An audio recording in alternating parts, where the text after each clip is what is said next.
Good evening, everyone, and welcome to the Daily BALM. This is your host, Beverly Buncher. I'm the founder and director of the BALM programs. And this evening, we're focused on Principle 2, change happens in stages.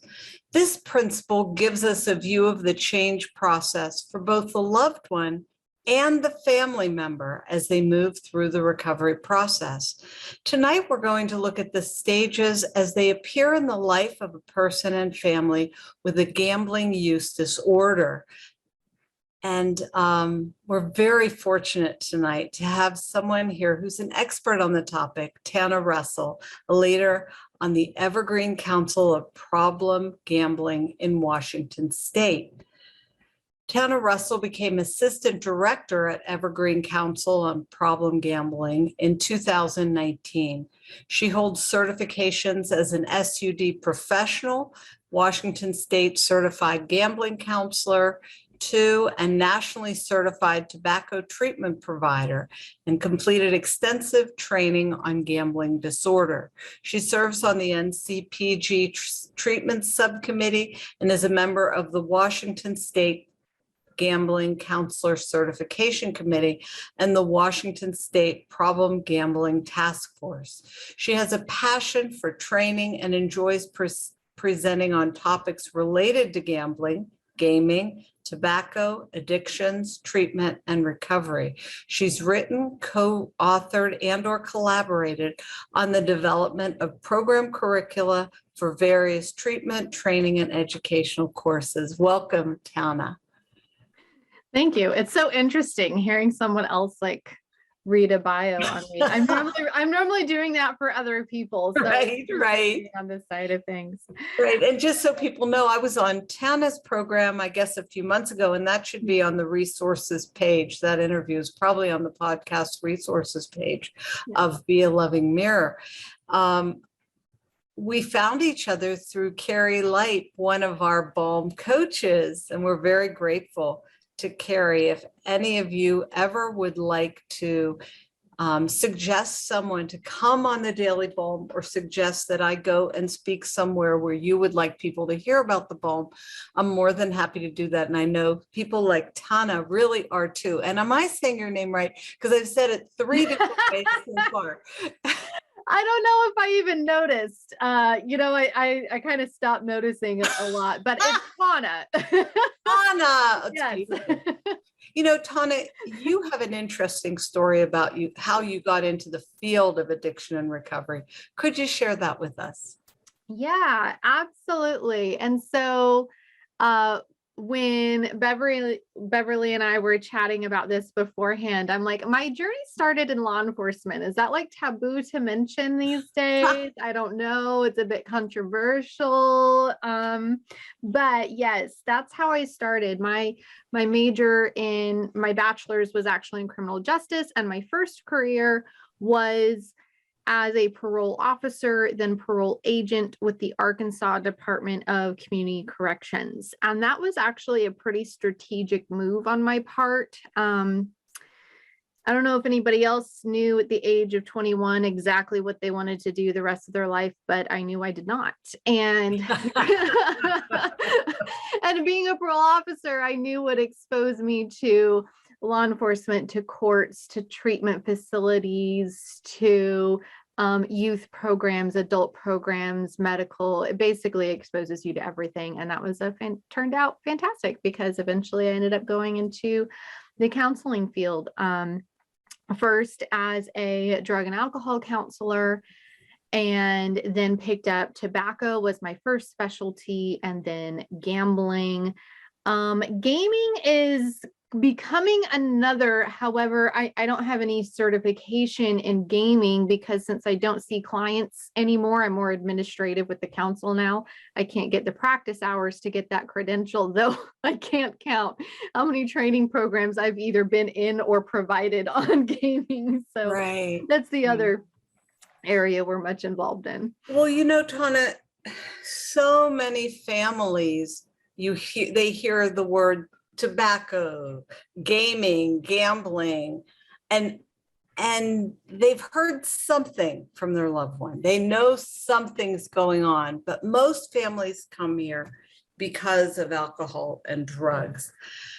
What is it like to work with families who are just shocked by the presence of gambling as a problem in their Yes. loved one's life? Yeah, it is. I mean, shocked is a good word. So with substance use, there's a bit more awareness there because it is easier to spot. You can smell alcohol on someone's breath. You can smell if they've been smoking something, right? If your teenager walks in and they smell like weed, their eyes are bloodshot, they sound like they're high, they can tell you they didn't inhale all they want, but they did, like you're not fooled, right? But with gambling, there's none of that. There's absolutely none of that. It can go hidden for years, and people think, well, how wouldn't people know, right? Like how can this be kept secret for upwards of 20 plus years? Well, people can get credit cards without needing their spouse to be involved in getting the credit card. If I asked you what's the dollar amount in your bank account right now, like, do you know? Like, most people don't keep track of their finances probably to the degree that we should. And in some households, there may be one person who manages all of that, and the other person doesn't really have to worry about it much. The person with the gambling disorder often is the person who has most of the financial control and manages those kinds of things. So the other person may not know about it. It's often referred to as a hidden addiction, even though it co-occurs with other disorders, primarily substance use and mental health disorders, at really, really high rates. But because it's harder to spot, people aren't as aware of it. And what I tend to encounter a lot is people think it's not that big a deal or not prevalent that often. But then when you actually get people talking about it, almost everyone knows someone they think has had a problem related to gambling. It's just that nobody's ever talked about it in a conversation before. So they don't realize, oh, it's actually that common, right? Right. And people think, well, I don't know anybody who has a problem. I'm like, what if I told you it was your grandmother? Right? People have this vision of it's someone homeless, it's someone who, they have this very extreme view of a character that is off-putting to them, when the reality is it's often people's closest loved ones who they love and respect and who are kind and generous and incredible individuals. And that's exactly, you use the word shocking. Like if I said, what if I told you it was your grandmother? For many people, that's the reality. They find out it is their grandmother, or it is their spouse, or it is their child. And it's like a bomb just dropped in their life. Right. Yeah, absolutely. The first time we had someone on the Daily BALM about gambling, the man was a lawyer. He was a very high and mighty lawyer. And the first time his wife realized there was a problem, they'd lost their home and all of their money. It was gone. And the only thing that he could do to stay out of years in prison for the felonies that he committed was to go around the country and talk to people. He was to write a book and speak, and that's what he did. And I don't remember his name right now, but it's in the Daily BALM under gambling. This idea of the insidious nature, that really shocked me. That one day you could have everything and the next day have absolutely nothing, and it can happen that fast. Well, let me just say, it can feel like it happened that fast to the loved one. Oh, wait, we call the person with the problem the loved one, and the other. Oh, sorry. And I'm the opposite. Because I'm on the treatment side. Okay, we're gonna have to reverse language here. Okay, from the recovery and the family member. For the family member, it can feel like it came out of left field, but for the recovery, they've seen it coming. Right? It can happen quickly, but often they've been seeing the build, but unable to stop it. just like with substance use. A person knows alcohol is causing a problem, yet to the best of their efforts, they cannot stop drinking. Yeah, I remember Gambling works the same way. the first time my husband told me that it's like a wave and you feel like it's coming, but sometimes the only thing you can do is ride it. And that's just such a frightening thought for a family member to know that a loved one is aware but cannot stop that wave. The other thing that is both sad and frustrating about this is, imagine feeling like I'm stuck in this wave, and if I tell anybody about it, they will blame me for it or call me crazy. Right? So they feel like they're stuck in that wave. And if I tell someone I have a gambling addiction, they're going to be like, what do you mean? Why can't you just stop? If I go to a mental health counselor and I ask for help with my gambling, they're going to be like, is that a mental health condition? Is that an addiction issue? I don't know what to do with you. So are you saying that most counselors and therapists still are not schooled in gambling and can't help? I feel like most is probably still an accurate word. Just not like I can speak for all counselors everywhere or anything, right? But I do training on this is what I do. And it's what I've been doing for a number of years now. And often a question I still ask and almost ask every time is, who in the room has had a training on problem gambling before today?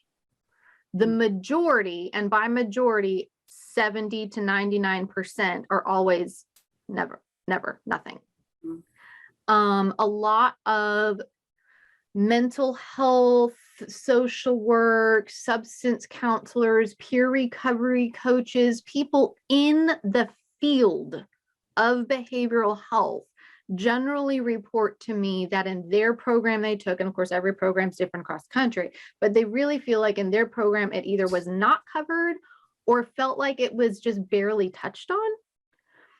So many feel like they are undertrained or it never even got brought up. So this is very much a topic that people generally start to seek out for themselves because they realize this was a gap in their experience and education, and they start to look for this. And then once you see it, you can't unsee it. Okay. Think Chuck E. Cheese. Think your receipts from the grocery store that say enter to win. Think your last church activity that had a fundraising raffle. Once you see gambling in the world, you cannot unsee it. And people start thinking, why are more people not talking about this? Right. So they start to seek out this training. So yes, there's still the awareness of gambling and gambling disorder is about where it was for alcohol 50 years ago. Wow. It's not integrated, right? Every pack of cigarettes comes with a warning label. Every alcohol commercial has a message about don't drink and drive. Our product is only for those 21 plus, etc. Every cannabis billboard in Washington state has a 21 plus kind of thing on it, right? It's integrated into basic schools, alcohol, drug, basic education, safe sex, and STD education. Nobody has integrated responsible gaming messaging in any of those platforms on a regular basis. That's so interesting. I mean, and you think about one of the biggest needs that everybody has or kids have that they're not getting in schools is how to do a budget, how to write checks. I know. And so, I did learn how to write a check in school. All right. So I don't write them anymore, but I did. That's where I learned it. Oh, that's right. How to write a check. I guess that's not a big need. But the point is that I'm older than I look. That was a long time ago. Where alcohol fits in health, gambling might fit in financial training, which we really don't do across the board yet. It fits in beautifully, as well as suicide prevention and awareness conversations. Fits in beautifully. 1 in 5 people with problem gambling has already tried to kill themselves. It's a very, very, very deadly disorder. Right. Well, what's also interesting is I've heard of mafia involvement, that when you're gambling, there is the mob, there's bookies, there, and if I'd you're not say taking care of that's yourself, probably too much movie watching.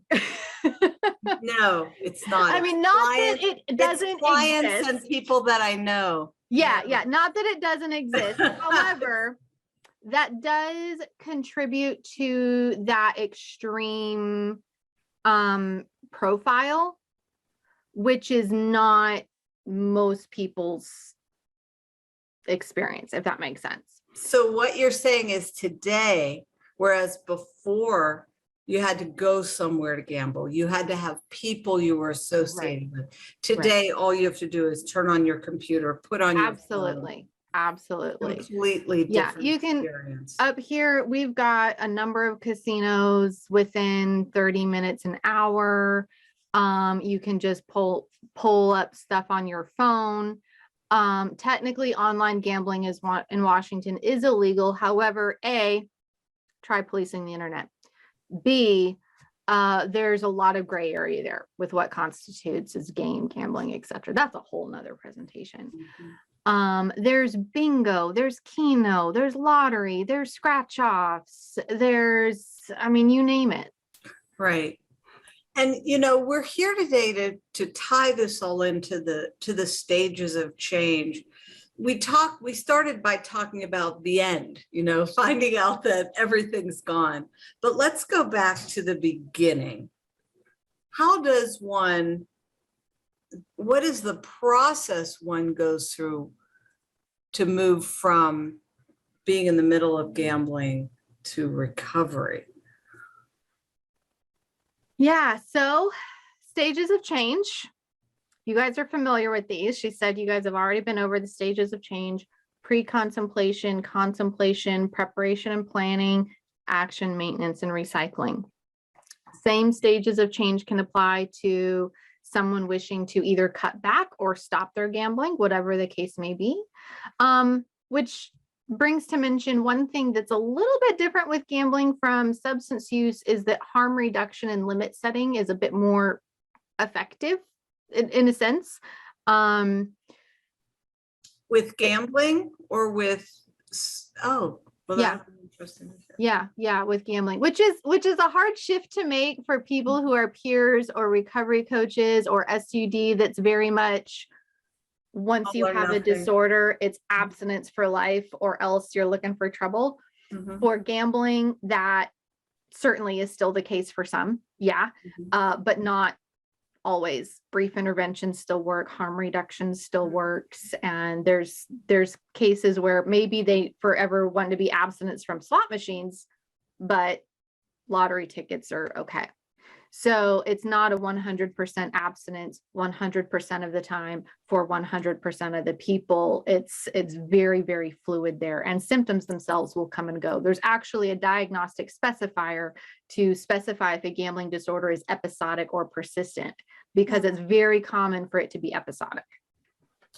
Okay, so for someone with a persistent gambling disorder, would that be the equivalent of someone with an alcohol use disorder or substance use disorder where abstinence must happen as opposed to episodic?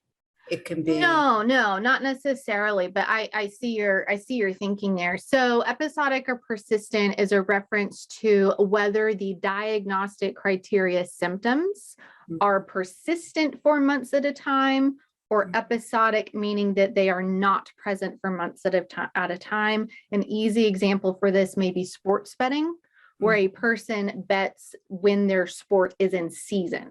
And maybe during that time, all hell breaks loose in their life and all the symptoms persist. But then when that sports season ends, maybe they go buy some lottery tickets on occasion, but there's no problem there. There's no symptoms. There's no issues until the next season starts again, right? There's other ways it can be episodic, but that's kind of an easy way to think about it. So it's not like binging. It can be binging too. Think paydays, right? So a person may gamble twice a month, and you may be inclined to think, oh, well, that's not too much. Well, what happens financially twice a month for a lot of people? Right. They get paid. You get paid. Right. So if I then said, well, those twice a month when they gamble is right after they've gotten paid and the entire paycheck disappears. Mhm. That might then change how you see that.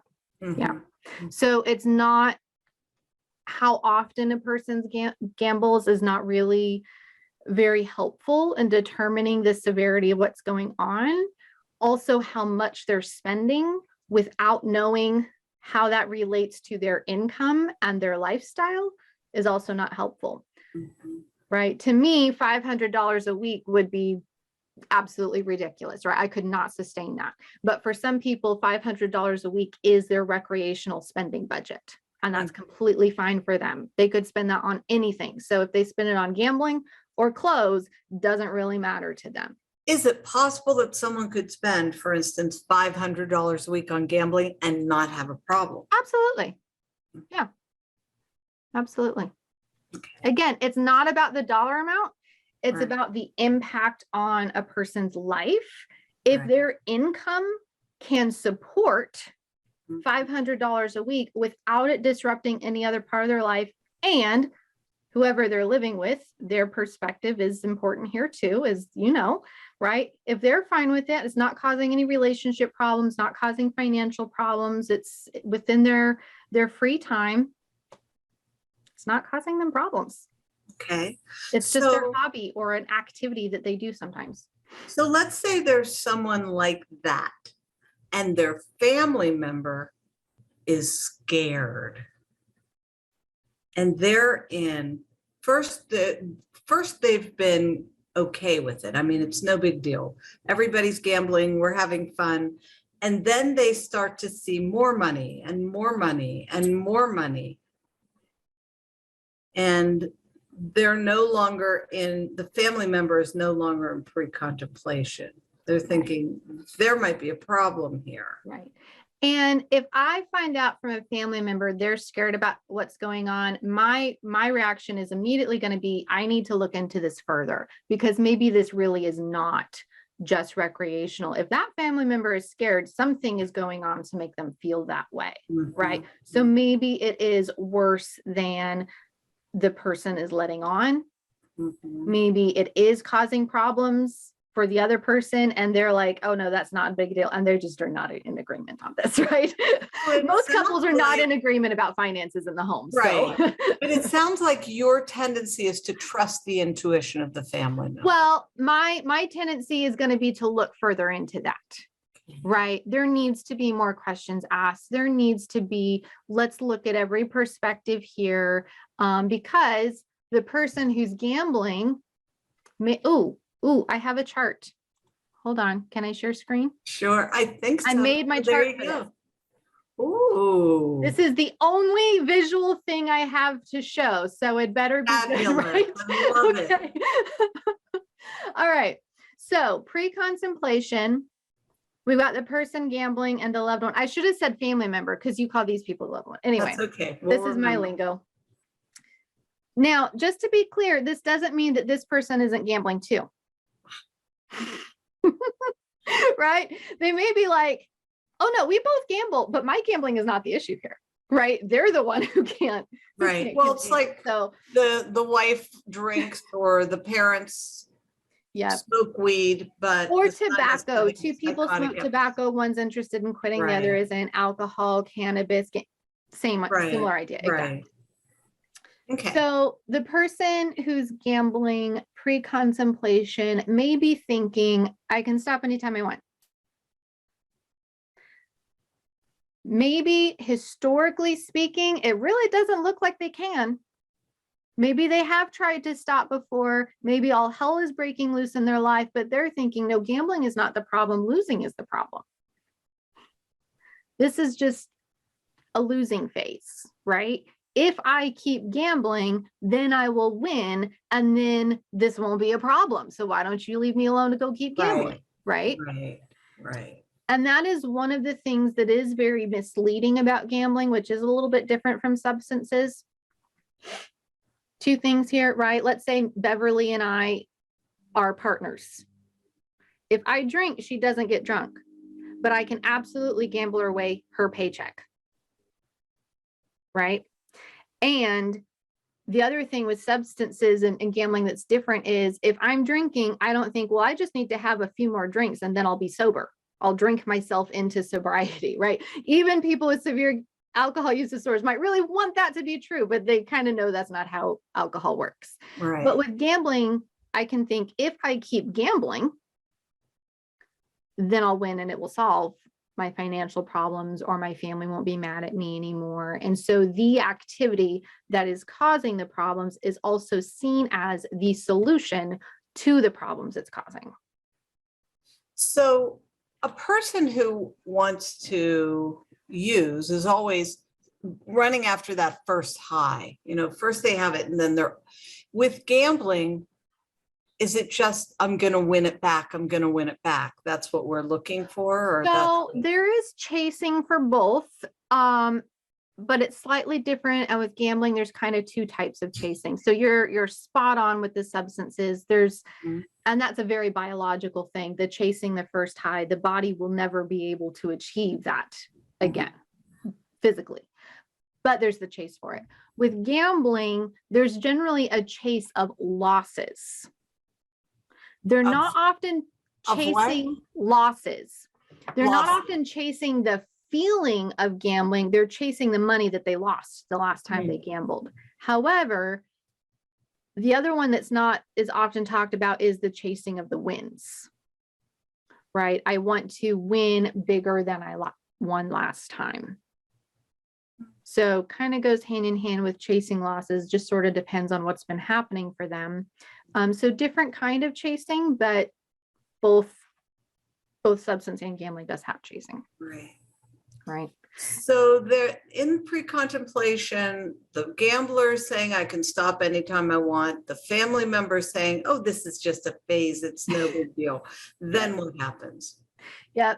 So contemplation for the person gambling, they may start thinking, this is not what I wanted for my life. And let me say tax season is a big wake up call, because the person will get a report, say if they're going to a casino, they'll get a report back and any wins have to be reported for taxes. And they'll get that report back and say, oh, this number that I lost this year this is not what I thought was going on. It's very easy to think that they are winning more than losing, because the bets are cents or dollars or $20 at a time. The wins can be hundreds of dollars or thousands of dollars. There's near misses, which is a complete myth. I mean, if you don't win, then you didn't win. There's no such thing as almost winning, right? But their mind will store that as a memory in like what I call the wins pile, right? Wow. The losses disguised as wins. So like if a slot machine, if they gamble 100 credits and it wins on a few lines and they win 75 credits, the slot machine, the lights go off, the sounds go off, and it's like, you won. No, you're 25 credits shorter than what you bet. You just lost 25 credits. Wow. But because the machine recognizes the win on those few lines, it celebrates as a win. So in that person's mind, that memory gets stored in the wins pile. Wow. So that's really Right. tricky. Very, very tricky. Yeah. So yeah, once you see this, you're like, oh, I can see why, despite the evidence, that even when I do win, it doesn't solve my problems.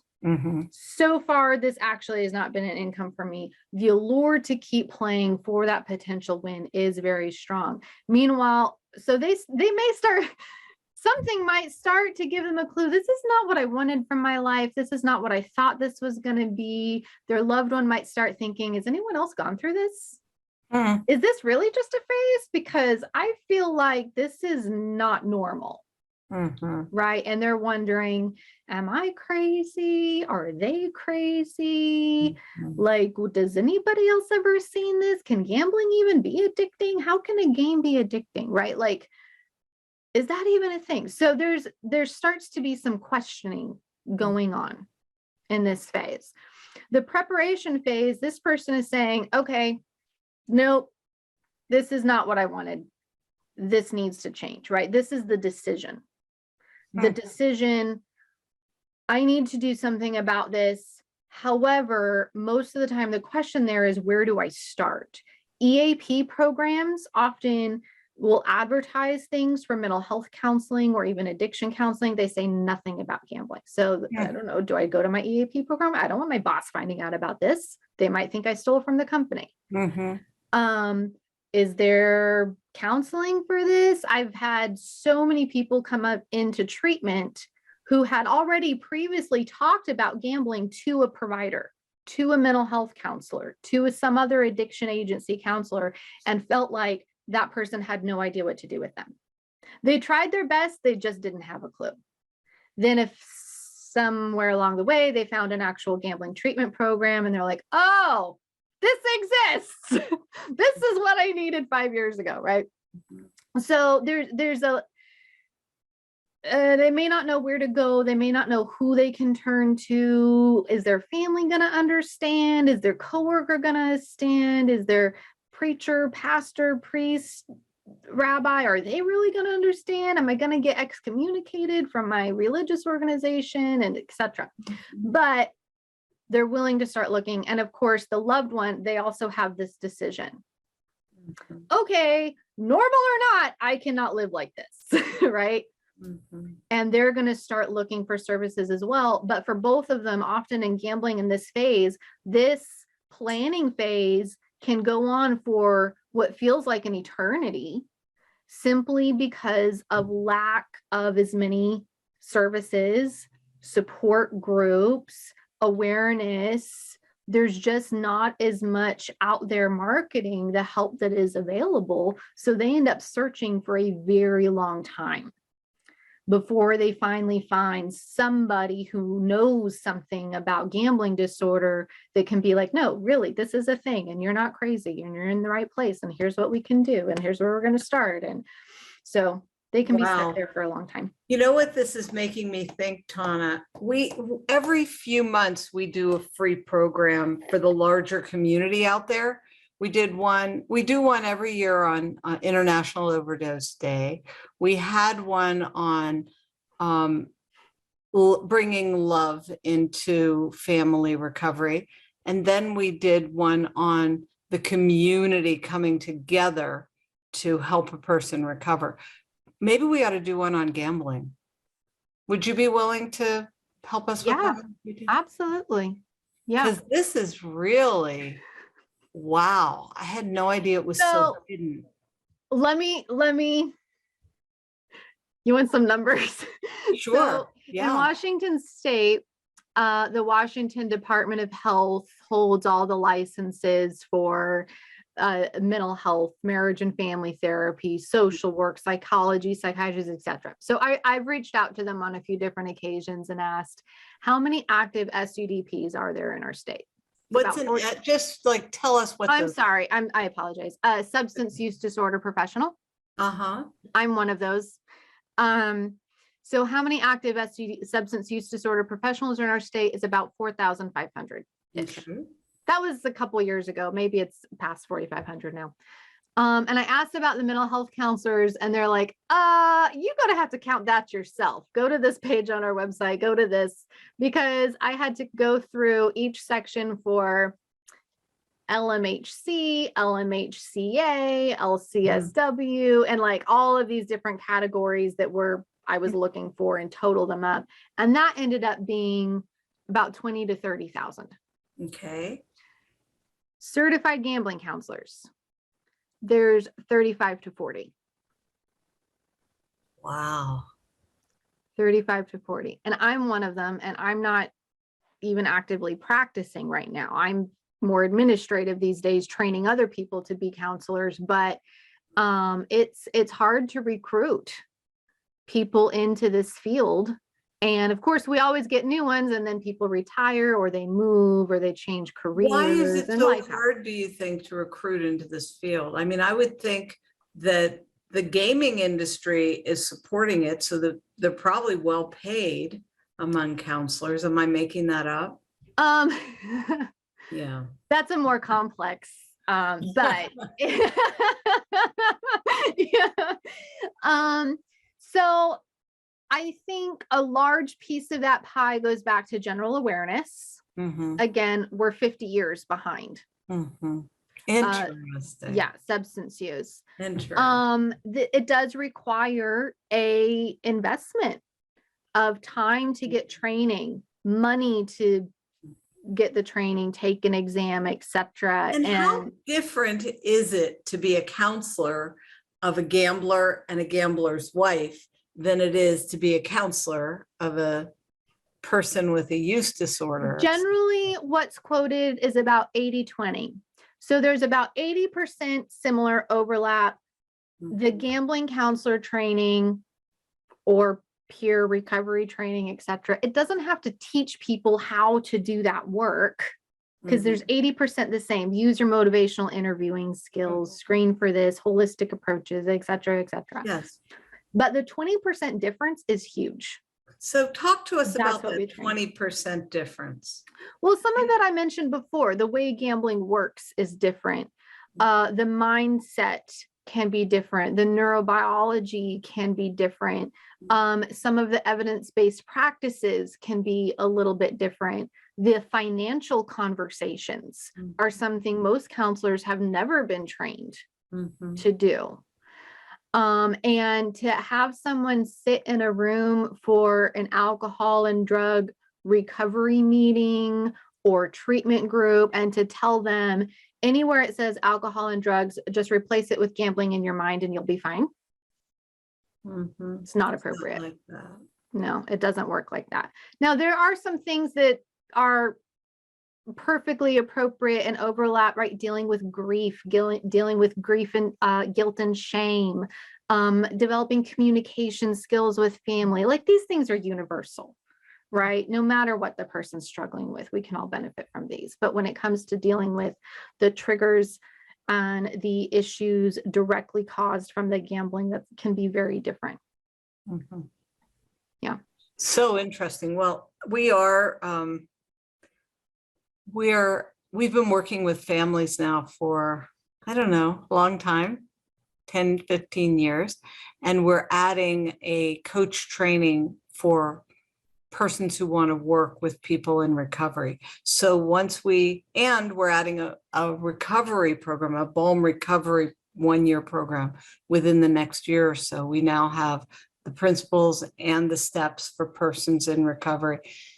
The point I'm making is soon there will be an interview program for persons in recovery, and we will have you back to speak to individuals because I know you'll have a lot to say. So what is it like when we get to action? Yeah. And just so you know, we actually have a training course on problem gambling specifically for peer and recovery coaches. Oh, it's about 8 hours. Very good to know. Yeah. So action, this is where the change is happening, changing the people, places, and things. The big stuff is happening here. The person in recovery is, I'm going to stop gambling by, maybe I'm going to get counseling, or I'm going to go to GA, or I'm going to apply for self-exclusion, or I'm going to delete all these programs from my phone. I'm going to start changing the commercial every time it comes on. I'm going to take myself off the mailing list for all the free play and advertisements, right? They're doing things to start getting it out of their life, maybe addressing financial issues, etc. And for the loved one, they're basically doing the same thing, but for them, they may be taking the perspective, okay, I will support you any way I can. And what I need is, and they're looking for what they need in their life, whether that's setting boundaries with that person, maybe they move out, maybe they reconnect with their support system, maybe they go to a Gamma-Non meeting, whatever. So here's a question about that. You know, in Al-Anon, they teach you, don't look through their phone, don't check their room, you know, just don't do that. In the BALM, we don't say that. We really don't. We say that it's okay. You don't want to become obsessive about it. It's really important to have that peace and that calm and that purpose in living your own life primarily. At the same time, if you have a feeling that something's going on, there's nothing wrong with looking into it further, finding out what the problem is. How is it with gambling?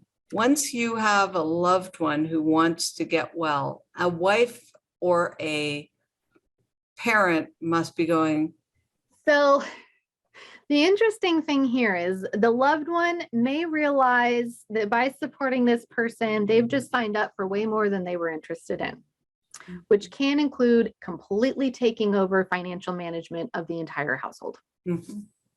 That's not the situation for every household, right? Sometimes that's not safe, or it's not appropriate, or they don't have the capacity to do that, etc. You can use payee services and other things, but in order to support that person, often what they need is some money barriers. And those are not permanent, but it's to help make sure that the gambling doesn't get its fingers on your money coming into your household anymore. So it can be taking that person's name off the bank account, changing the passwords to things, cutting up the credit cards, etc. And so, but what I tell people is the loved one does not get to take that away from the person trying to stop gambling. And the person trying to stop gambling doesn't get to just pawn it off like, it's yours now, good luck with this entire chaotic mess that they all make, right? It very much needs to be a shared thing. So maybe they do change the password. So maybe the family member logs into the account, and then the person in recovery comes and joins them, and they take a look at the bank account together, they pay the bills together, etc. If checks are still being used, it may be the person in recovery writes out the check, their loved one whose name is on the account comes back, checks everything, signs it, right? They still need to share financial decision making in the home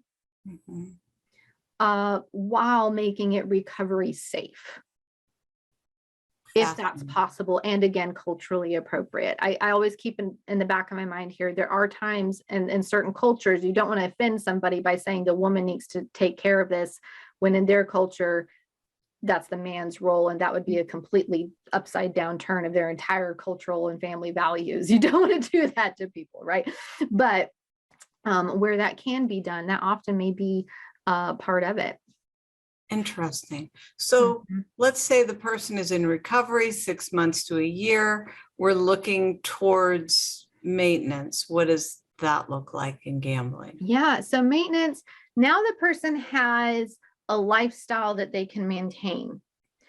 The one thing that tends to still be lingering here may be debt, right? If a person has $75,000 worth of gambling related debt and they're in treatment for 45 days, that is not going to get paid off in that time period for most people, right? Do they need to keep seeing a counselor until they get $75,000? No, they don't need to stay in therapy for that.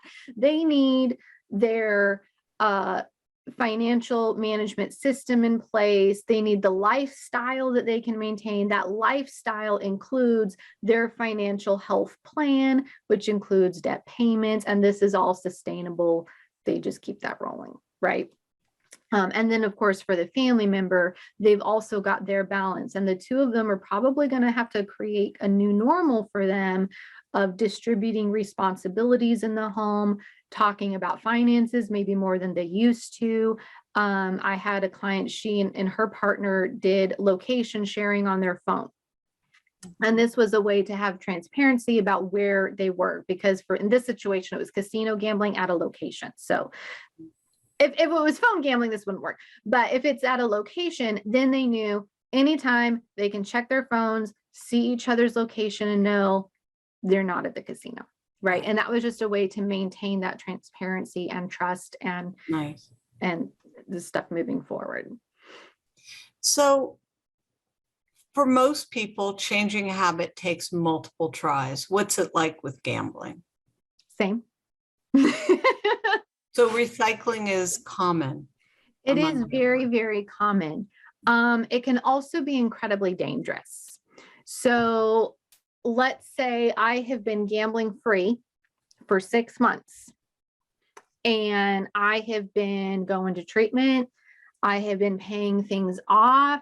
I have been working 2 jobs. I have been open and honest and communicating with my family. I have finally gotten trust back. And in a single evening, a single recycle, a single event gambling, I can lose, at least financially, everything I just worked the last 6 months for, and then some.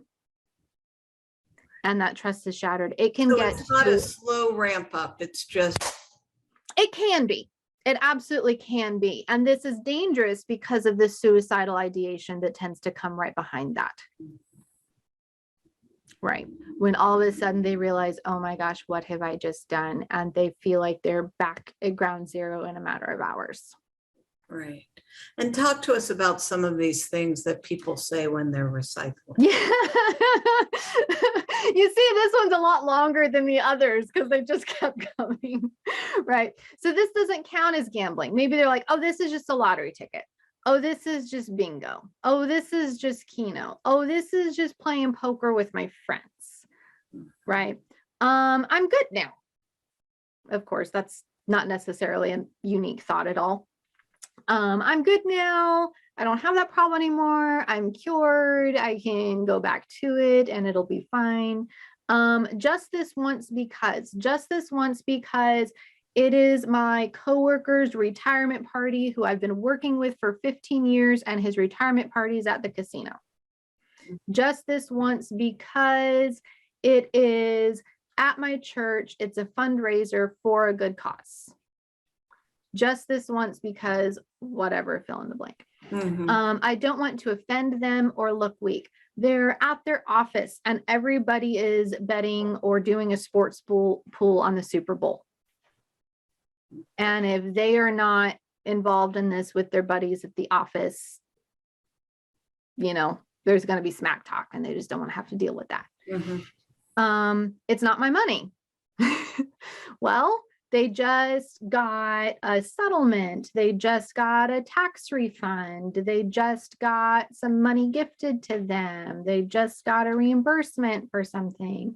The casino just sent them some free play money that never stops. So it's not my money. So it doesn't count. It's free for me to just spend on whatever. So why not spend it to gamble with? Or I never struggled with this kind of gambling, right? Well, it's not slots. That was my issue. It's not blackjack. That was my issue. It's not poker. It's not craps. It's not sports betting. It's not social casinos. It's not whatever the thing was that caused me so many issues. Therefore, this one's okay. And like I said before, sometimes it really is okay for some people, but other times that becomes the slippery slope. Right. So, in drugs and alcohol, we say that people go back eventually to their drug of choice when they get in through other means. Well, yes and no. How many people are in recovery from, say, meth, heroin, cocaine, but still continue to smoke tobacco, never relapse on meth, heroin, or cocaine? They're fine. They just keep smoking tobacco the rest of their life.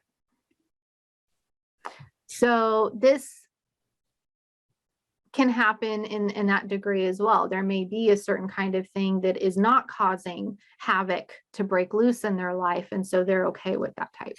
It's so interesting that you say that, because though we know that tobacco is a serious drug with death, the consequence of death almost certain at a certain point, it's still not considered on the same, as the same as these others, because it doesn't change your mind in the same way. You can still function. So what is it in gambling that still allows you to function, and not go back to everything else? Or is it different for everybody? I would say it's different, because for some, gambling completely, they cannot function at all. There is no functioning. There is no biological off switch with gambling. So with substances, if you use enough, you will pass out, black out, overdose, wake up in a hospital, right? They're other than with maybe tobacco or caffeine, most things will give you a biological off switch at some point. There is none of that for gambling. So they absolutely can gamble for as long as they can physically stay awake, for as long as and meth, or amphetamines may be used to help stay awake for that purposes, for as long as they can get access to money via credit cards or work or pawning things, or sometimes criminality as well. So it is very possible for a person to gamble into millions of dollars of debt they will never pay off in 2 lifetimes. They may end up with a felony on their record. They will die with debt. There is no stop to it sometimes. They may wear diapers so that they don't have to take bathroom breaks to get away from whatever it is they're gambling. Yeah. Sleep deprivation is a big issue. Skipping medication regimens is a big issue. And what is a family member like during recycling? Probably everything you can imagine, right? From the spectrum of, is this it? Do I need to, cut ties or leave or divorce or things like this, to, did I do something, right? Why are they choosing that over me? Where did I go wrong, right? Kind of that internal conflict and voice things that can happen. Or they may be thinking on the side of, like, here, I'm happy if they're happy, right? It's over. The problems are over. They can keep gambling now. It's fine. Or this is just a phase, right? We're right back to the top. Right. This is just a phase. Yeah. So the whole gamut is possible there, just depending on the nature of the relationship and understand this can happen over and over periods of years. So, is there anything, I mean, this whole stages of change thing, this is a great chart. May we have, could we put it up in our downloads for this lesson? Absolutely. I think I intended to email it to you beforehand. I'm not 100% confident that I did though, so please. But if you will, that would be great. And if you don't mind putting person gambling on the PDF, person gambling family member. I can do that. That would be great. And then I'd like to open this for questions. Would it be okay if we took the screen off, went back to the regular screen? Absolutely. Stop share. We'd love to hear from you, folks who are participating. We know this will be heard by hundreds, if not thousands of people on recording, but I guess, this is a very small group. And what's really interesting is, I guess it reflects the awareness, the consciousness, the interest in. It's not uncommon for me. Yes. So you don't feel unpopular. No, we're used to, we'll sometimes very lovingly, having redheads in my family, refer to ourselves as the redheaded stepchild of the behavioral health field. It's not uncommon, for our sessions to get quite lower attendance than others, because again, the awareness isn't there. If people don't have a direct personal experience with this, it's not really something that's high on their radar to invest their time in. Right. Which makes sense. Not offended by that. We will keep doing the work. The other thing I wanted to mention here, while people might be thinking about whether or not they have a question or want to ask one, is as I feel like this was a bit depressing, and I want to have a happy note to this, right? Because the healing is amazing with this. Yes. Is recovery possible? Absolutely. 100% it is possible. And gambling problems can persist hidden for even 20 plus years that people are struggling with this. Recovery is still possible. And for the family member as well. They can heal. I wanted to use the right terminology. The family members can heal from this. They can recover. They can recover emotionally, mentally, physically, financially. Not that it's a cakewalk, but it absolutely does happen. And the other thing is, in my opinion, and there is actually some evidence and data to support this, those in long-term recovery, and I would include their family members in this who have put in the work for themselves, often become some of the healthiest, most productive people in our society, right? Because there's plenty of people who maybe don't have drug and alcohol or addiction issues in the home, who still maybe don't have the best coping skills, communication skills, spending skills, dealing with crisis, dealing with stress. It still might be struggles for them, right? But for people and families who have gone through this addiction recovery process, they absolutely have to have good communication skills, healthy boundary setting, ways to cope with stress, ways to cope with anxiety and depression, help-seeking behaviors, keeping an eye on when there's warning signs before anything gets too bad. They have to have that because of the process. Right. So I'm going to stop you for 1 second. We have some questions coming in. Oh, good. From people to the BALM, just to let you know that when we use this webinar model, we ask that you go to the bottom of your screen, see where it says Q&A, and add and write your question in there. We do this so that if and when we put this up on iTunes, or what is it called, YouTube, your name doesn't show up, your picture doesn't show up, and the families have a sense of privacy. And at the same time, if we decide to, we can still share all of this wonderful information with the larger public. So I see that a couple of people have their hands raised. If you could please write your question on the Q&A sheet. And the first one is, in terms of addictions and harm reduction, can a person continue to gamble within a safe parameter? And I feel like you did address this. Yes, and we actually have, and I think it might be on our website, a sheet that's kind of a harm reduction safe gambling plan, where it's, okay, here's the risky types of gambling for me. Here's the risky emotions that I should not gamble if I'm feeling these emotions. Here's the amount of time that is okay for me to spend doing this. Here's the amount of money that's okay for me to spend doing this. Here's my safe people I'm going to tell about this. If I cannot maintain these, here's what I'm going to do about it. Right. Oh, that's interesting. That's really great. And where can you find that?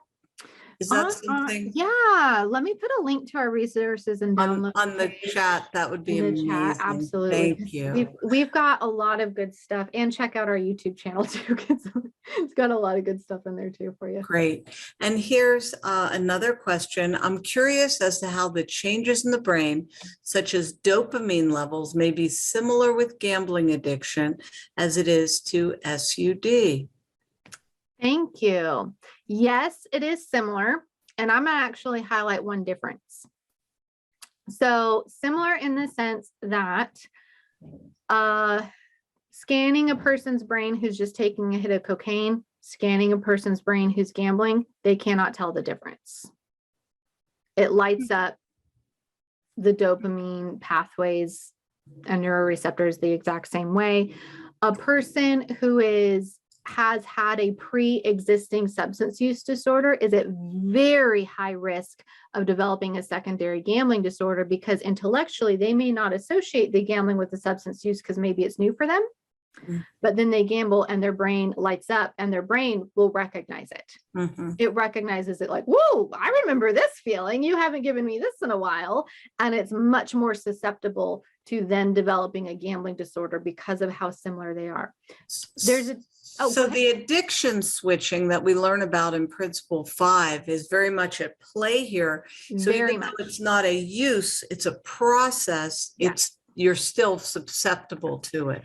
And I have actually had people in treatment for gambling disorder who said, I started gambling because someone in my 12-step group recommended it as a recovery safe activity, because I had never gambled there. I'd never used substances there before.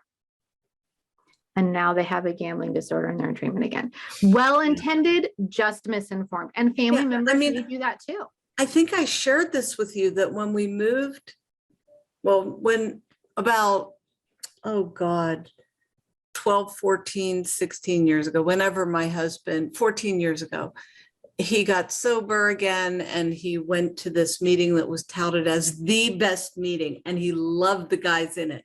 But after the meeting, they went to the casino and they gambled and they went to strip clubs. Yeah. And it was kind of sad because he had these other disorders as well. So he was sort of left out of that whole thing. And the sadder thing was that other people were susceptible to new addictions through 12 steps. Absolutely. Yeah. They are naturally susceptible anyway, just because of the way the brain works. Right. It's not 12 steps that caused it, but it's, Yeah. So without the very strict awareness and safe messaging, it's very easy to pick up something else. The other thing I wanted to say about dopamine that is different though, is a person will get a dopamine rush just from thinking that they could win. Okay. So, and you will probably see this next time the lottery numbers are up. If you overhear people talking about what would you do if you won the lottery, pay attention to the pitch of their voice, their energy while they're talking about it. And that doesn't mean you're a gambler. No, but you can get a little bit of excitement from thinking I'm going to win. Now, imagine you've just placed a bet and the reels are spinning or the game is playing. And I'm thinking this could be it. This could be it. They get a dopamine hit for every bet made, regardless of the outcome. Every loss disguised as a win, every actual win, everything that they thought was a close win. So for a single bet, it can get multiple dopamine hits. Interesting. Here's another question. As you mentioned that they can afford $4,500 a week on clothes or gambling, I guess what I'm asking is if they don't feel deprived, can limited gambling work or will it always get out of control? Yes. Also, do we have some insight into why people gamble beyond that basic hopefulness? Yeah, absolutely. So limited gambling works for most of the population, right? Of the general population, like 1 to 4% ends up dealing with problem gambling. So 95+% of people don't experience any problems from gambling. And this can range from, well, I just buy lottery tickets a couple times a year. I buy lottery tickets sometimes at Christmas as a gag gift for my parents, right? Like it's not a thing. To it being somewhat regular on occasion, to it being, this is my hobby. So my personal hobby is crochet. So I probably spend more than I should on like yarn and craft supplies, right? But someone else might be spending that same ratio to income for their life gambling. That just happens to be their hobby. Doesn't cause problems at all. That is 95% of our population. Most adults have at least bought a lottery ticket at some point in their life, have played bingo at some point in their life, done a raffle. No issues. Right. Yeah. Well, it's like marijuana being legal isn't a problem except for so many of our families. And that's the thing. When you're in the percentage affected, like, what do you care how many people aren't having problems? Like, Exactly. That's not my reality. Exactly. So here's another question. Where can we find the training for peer recovery coaches and gambling? Will you put that in the chat? Yes. So let me see here. We haven't scheduled the next one yet, but I'm going to give you a link to our basic training page because then you can find everything from there. You can subscribe to get notices of training announcements. So when it is scheduled, then you can do it. And are these online or in person or both? The peer recovery coach program is brand new. We just launched it in April. And it was a hybrid in-person virtual, meaning we had some people online, some people in person, but it was all live. We're in the process working with Nevada actually to create a self-directed for them, but that may end up making a self-directed for us for Washington as well. So interesting. And our next conference is our next quarterly and advanced training is July. If you click that link, it'll be the first image you see there advertising our July training, which is in person. And our next conference will be in person in September. And we have a webinar June 23rd. I'll put the link to that. It's free and it's online. That's great. Here's another question. I'm assuming that most of the gambling addiction is seen in adults. Do you see this in minors? And what would their access be? Ooh, that's a great question. Yes. So let me give a little bit of a disclaimer here. So historically, back when I was first trained, the message was actually that problem gambling tends to occur at higher rates among youth than adults. We do not know if that is still true, because research takes a while to catch up. And the type of gambling that is now accessible in 2022 is vastly different. This landscape changes very quickly. But yes, youth absolutely gamble and can have problems from it. However, if you ask a youth, do you gamble? They very likely are going to say no. If you ask them, what games do you play? And how is money spent in those games? How do your friends spend money in those games? How does the game encourage players to spend money in those games? Is there anything you have to purchase where you don't know exactly what you're going to get out of it until you've made the purchase and done something? Then you start to see all of this gambling.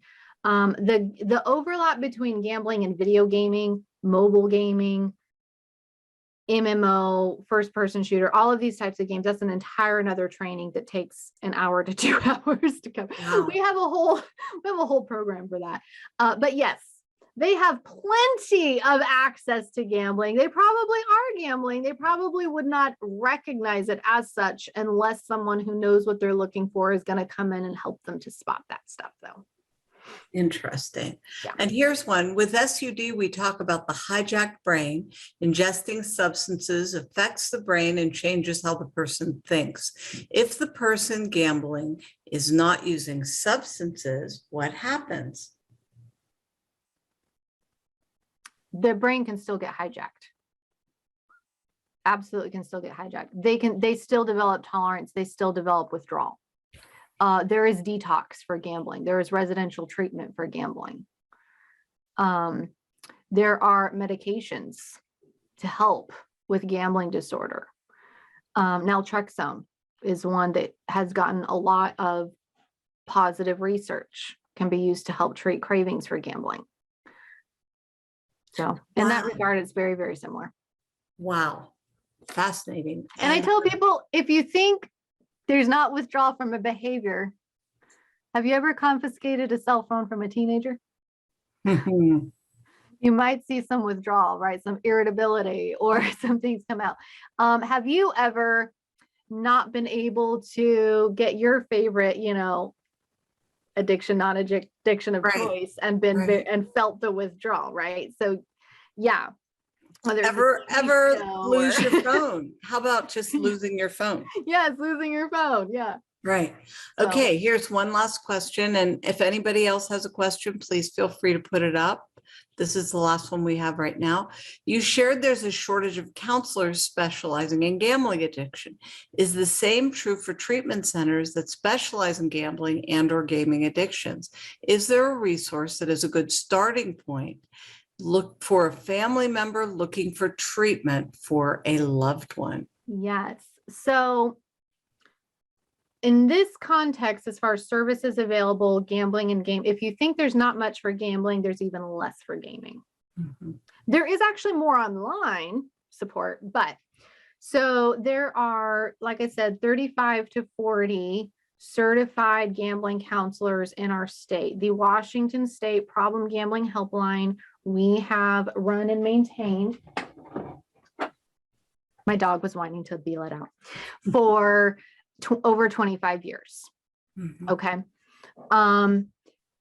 Now, if you go to something like Psychology Today and you look up a therapist who does gambling, you're going to get a lot more than 35 to 40, but I cannot speak to their qualifications one iota.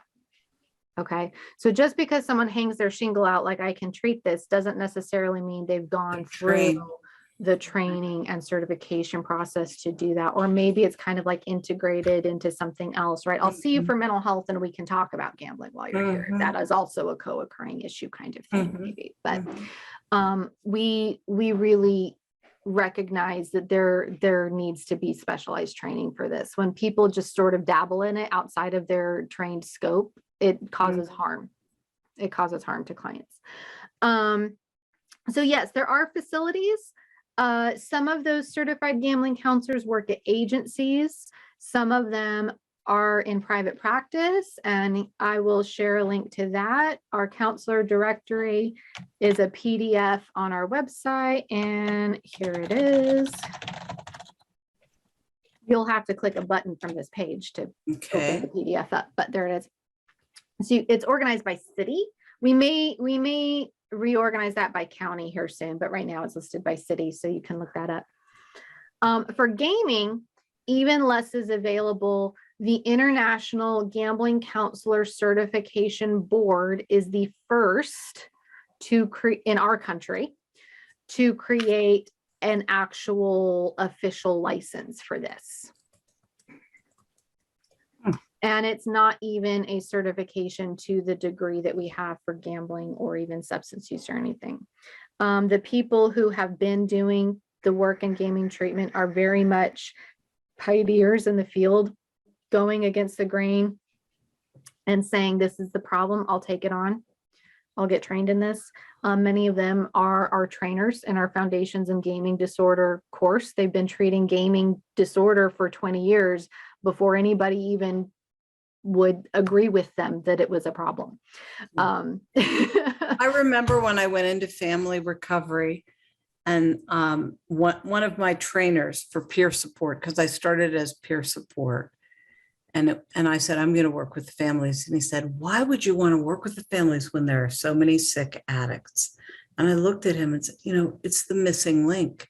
And they're sort of, I really relate to that idea of being a pioneer. I mean, just people don't realize the role the family has. They don't realize the role gambling plays in society. It makes a huge difference when the family member is willing to get involved in the process. Absolutely. It can make or break the outcome. Absolutely. So huge difference. Tell us, what is it more than anything else that you want families to know as they leave this call tonight? Oh, thank you. Excellent question.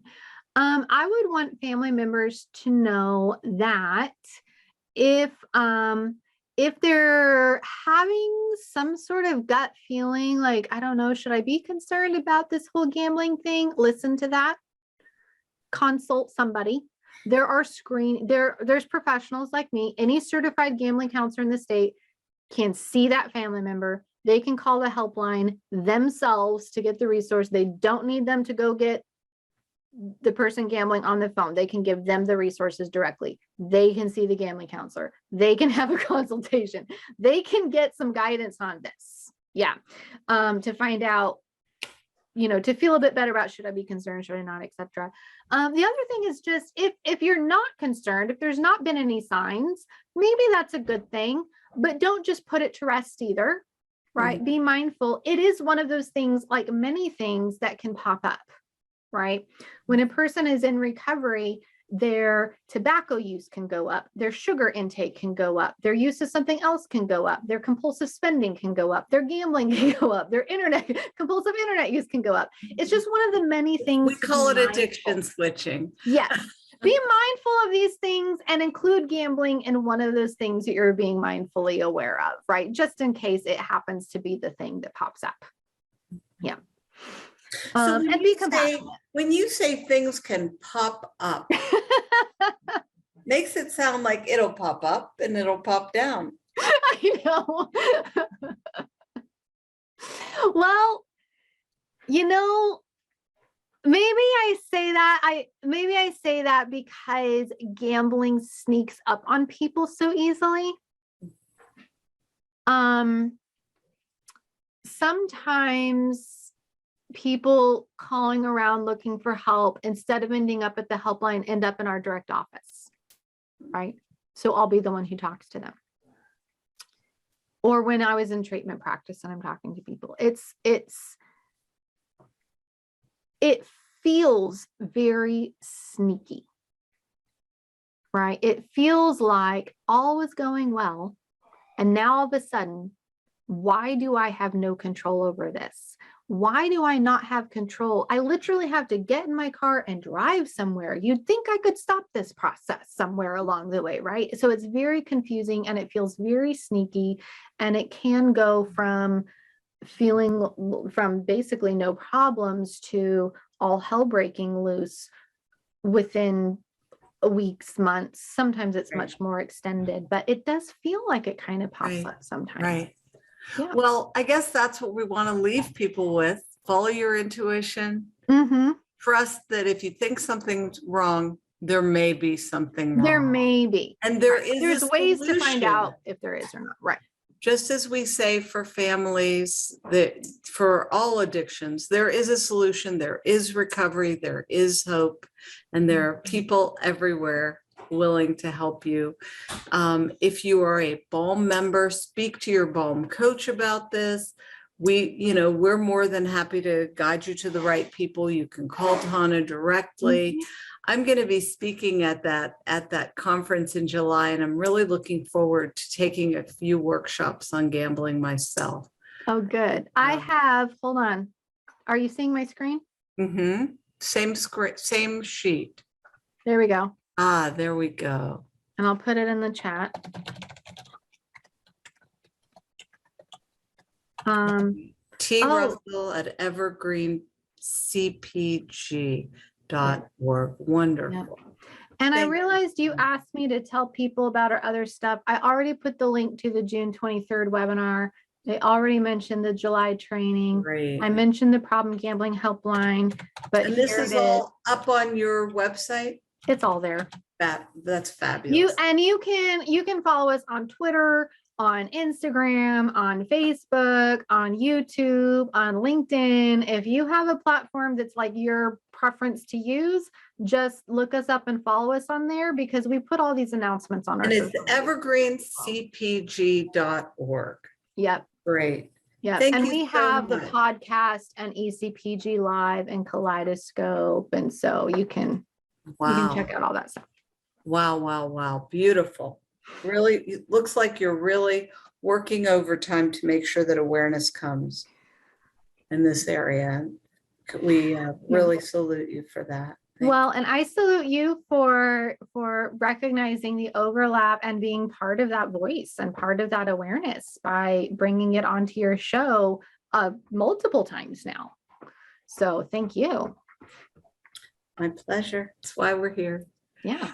So we're just going to need a couple minutes here to wrap everything up. Thank you so much, Tina. You've added so much to our community, and people will be listening and watching this, I'm sure, for many years to come. In the meantime, everybody, it's Wednesday night. That means tomorrow morning, 7 steps in the morning, group in the evening. On Sunday, there will be 7 steps again. Next Monday, we have Principle 3. It's important to let go without giving up or giving in.